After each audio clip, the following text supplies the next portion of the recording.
अस्सलाम वालेकुम मेरे प्यारे दोस्त। अज दे सुबह दे सोने सवेरे विलाग दा वाला एक स्वागत है। अल्लाह दी सोने दी कुदरत सोने रंग देखो, ठंडी हवा ते सुकून दे पल देखो। बस हर बंदे दे दिल दे विच ना एक छोटा जिहा ख्वाब जरूर होंदा। कहीं वेले बचपन दा याद आउंदा और या कहीं वेले जवानी दा अज़म होंदा और सारे ख्वाब पूरे भी शायद थींदे या नहीं थींदे। इस विच एक छोटी जी गाल है, हर बंदा ना ख्वाब पूरा करने वास्ते मेहनत जरूर करे और थोड़ी करना होवे या ज्यादा करना, लेकिन वो करना जरूर। सारे ख्वाब इस सब को जीवन दा हौसला दे। क्या सारे ख्वाब भी पूरे थींदे? मतलब किडी इहो जिहा लम्हा आवेंदे कि बंदा अपनी पूरी कोशिश बावजूद भी अपने मंजिल को दूर रहे। पर ए नाकामी में ये चीज सिखेंदी है कि तू कितनी दफा डटी और कितनी दफा उठी, लेकिन तैं किडी हार नहीं मनी। ख्वाब आसानी नाल नहीं लग, इन्हें दा पीछा करन दे विच भी इंसान को सुकून मिलदा। याद रखो, ख्वाब देखना आसान है, लेकिन उन्हें को हकीकत बदलने वास्ते दिल दिमाग से जज्बा चाहिए। जै वेले ख्वाब टुटन तां हकीकत दी दुनिया वडी सख्त,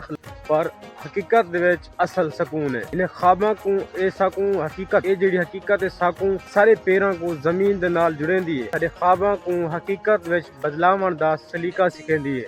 असल हकीकत ओ ए है जे अपनी पैरां उत्ते खड़ी होवे। ख्वाब साडे साकू रस्ता दसेंदन, पर हकीकत साकू रस्ते उत्ते चलण दा हौसला देंदी है। हर दी एक नवी शुरुआत दा मौका हुंदे। हकीकत दे विच जीवना ख्वाबां दे पीछे दौड़ना नहीं, पर हकीकत दे विच उन्हें ख्वाबां को अपनी जिंदगी दा हिस्सा बना के जीना जिंदगी दा एक फलसफा है।